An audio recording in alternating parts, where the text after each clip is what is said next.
La troisième, le transport doit revenir au Cameroun. Okay. Et on doit intégrer les conseils d'administration du port de Douala et du port de Kribi. Un port sans transport, il n'a pas d'avenir. Et je le terminerai en disant, donc, comme l'ambassadeur dit, le secteur minéraire va être le moteur de la prochaine croissance. Et si nous ne sommes pas présents, bravo, ça va être dominé par les étrangers. Il y a à peu près 3 leaders qui ont battu le président dans 3 départements différents. Issa Tiroma, Tomaino Ndandea, et je pense que la Vina avec Bello, si j'ai bonne mémoire, à moins que je me trompe. Voilà les 3 qui ont dû, où le président a perdu au point de vue sorti des élections. Bien. Est-ce que c'est cela qu'il faut appeler? Est-ce que c'est cela qu'il faut appeler pour constituer le gouvernement? Interrogation. Donc ça, je donne quelques pistes d'analyse pour voir comment le président peut constituer. Maintenant, il n'y a que de l'autre côté, il y a des départements ministériels qui se chevauchent, qui n'ont pas. Et dans le cadre de la décentralisation, et là c'est très intéressant, dans l'engagement pris dans le cadre de la décentralisation, au jour d'aujourd'hui, on aurait déjà transféré l'éducation de base aux mairies. Est-ce que c'est fait? Non, comment? Est-ce que les maires gèrent l'éducation de base? Viens à l'école de femmes. Ouais, Elisa. Tu ne laisses plus à Loum là-bas. Quelle école de femmes? De Denis. Viens la voir Quelle école? Quelle école? S'il vous plaît, on ne personnalise pas. Je vous en prie. S'il vous plaît. Monsieur Wambo et monsieur Elisan ne personnalisons pas. S'il vous plaît. Pas le débat. Oui, le personnalisme, mais mon ami Elisa, parfois de temps en temps, dit quelque chose, mais il dit son contraire. Denis Fampou n'est pas aussi, il n'est pas Douala. Ça tient pour aider un peu mon ami. Aucun rapport. Ah, dans le cas de Douala. Ah, d'accord. Merci. Merci. Merci.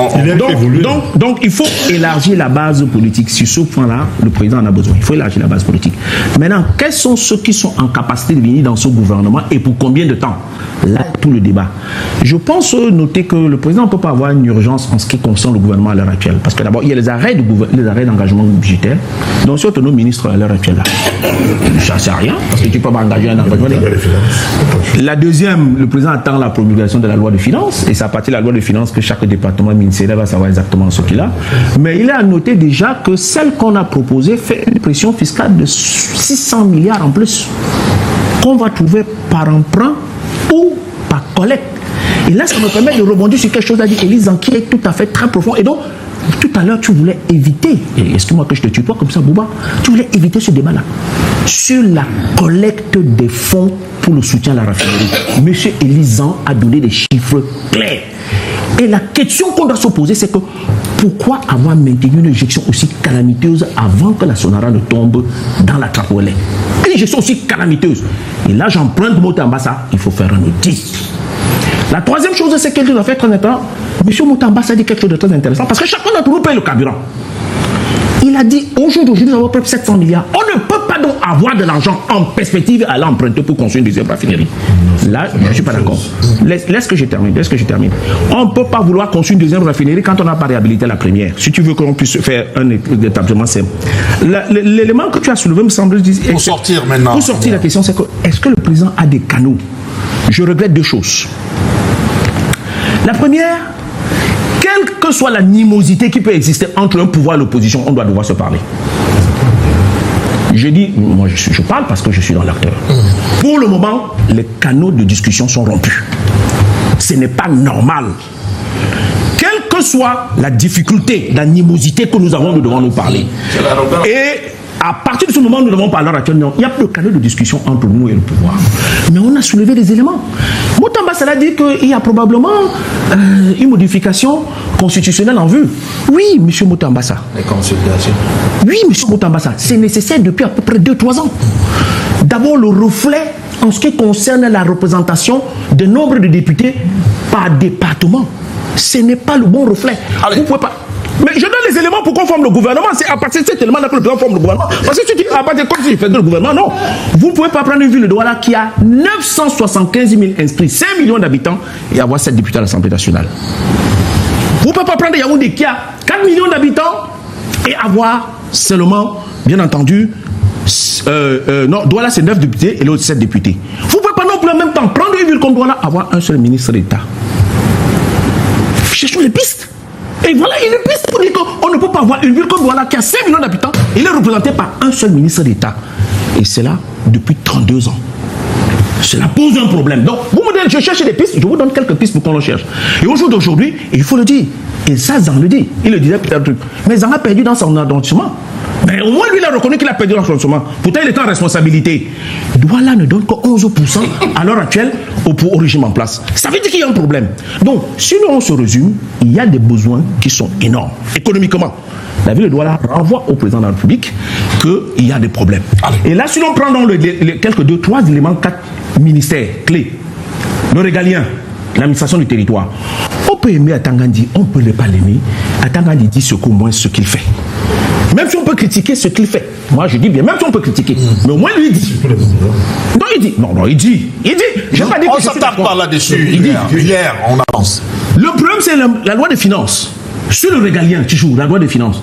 Est-ce que le ministre des Finances est venu détailler peut-être les raisons pourquoi nous avons un endettement de 3 000 milliards en tuyau? Non, ça c'est un tuyau. Il est venu nous dire, j'ai dit dans l'opinion. Le troisième élément qui me semble tout à fait très évident, c'est le ministre de la Défense. C'est vraiment, c'est la grande muette. Mais il n'en demeure pas moins qu'il y a des manquements dans ce département ministériel, dans certains secteurs, notamment la gendarmerie, dont tout à l'heure on va vérifier un certain nombre. Parce que les scandales, il y en a. Et puis enfin, il faut le dire, la communication gouvernementale. Est-ce que le ministre de la communication gouvernementale relaie autant que faire se peut, comme cela se doit, l'information en temps réel? Moi, je pense qu'il en fait, mais elle est totalement faible.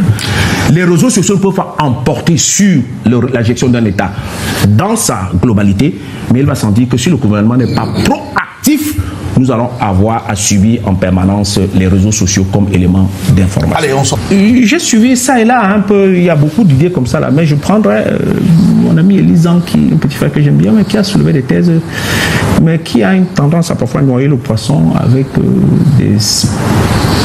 On ne peut pas en même temps, Elisan, dire que la décentralisation va constituer 80% de la consommation du budget, ne pas lui donner le budget. Vous êtes grand conseiller, rapporteur d'une commission que je connais très bien. C'est pour ça que je suis étonné de... Donc, moi, je suis là étonné, à moins que vous nous dites que dans la loi des finances qui arrive, on va donner à peu près 15%.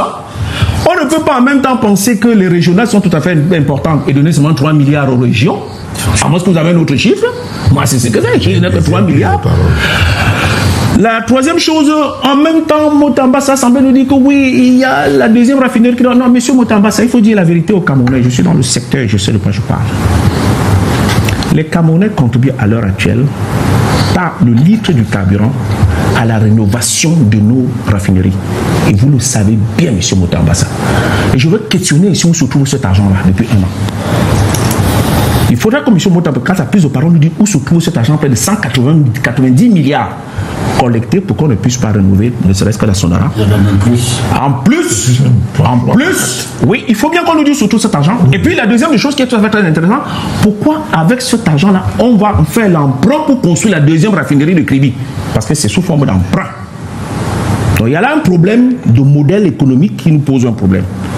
Et naturellement, ça semble dire avec beaucoup de tact, s'il est d'apprécier que le port de Douala aujourd'hui est quelque chose de tout à fait qui donne une vitrine très présentable au Cameroun, il n'en demeure pas moins que la manière où on évacue les produits du port de Douala et du port de Kribi pose un problème en ce qui concerne le secteur transport.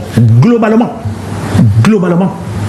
Et là, on va tout à l'heure au deuxième débat questionner pourquoi le Cameroun n'est pas tout à fait compétitif dans certains éléments.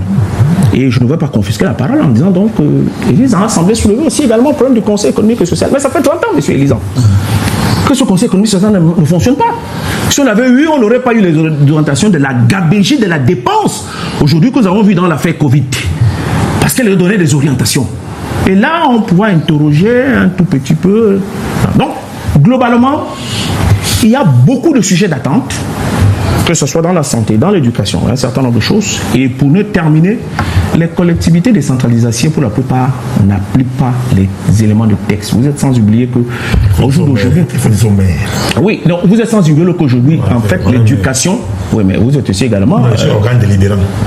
Ok, bien. Donc, il a déjà dit aux électeurs qu'il préfère être au plan délibérant et non responsable. Mais le temps de la campagne viendra où on devra donc arbitrer les et je termine sur un tout petit point, un tout petit point qui me semble tout à fait très évident. On peut épiloguer, mais la question fondamentale, s'il vous c'est... plaît, on est en direct. La question fondamentale, c'est pourquoi Jeune Afrique a fait cet article qui me semble tout à fait aberrant.